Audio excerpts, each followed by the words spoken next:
I'm Max Dalton, and in this video, I'll show you how to add and remove apps from the dock on macOS on an iMac or MacBook. First, let's walk through the steps to add an app to the dock in macOS.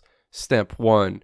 Click to open the Finder, navigate to the Favorite section on the left side of the Finder, and then click Applications in this menu. You'll see a list of all of the applications installed on your Mac. Step 2.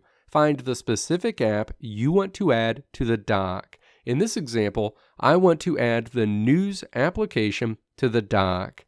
Step 3. Click and hold that specific application and then drag that application to the location in the dock where you want to position it. Step 4.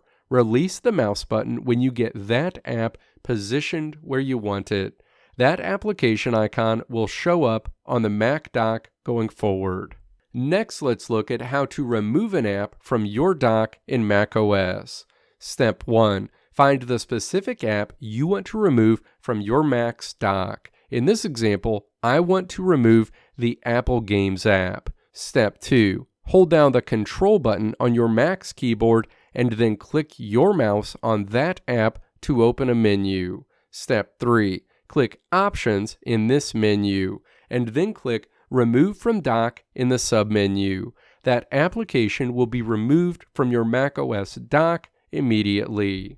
Let me know if this video helped you out in the comments below. If you liked what you saw here, click the video links on the right side of the screen to check out another video. Or click the logo on the left side of the screen to check out my tutorial website at www.maxdalton.how.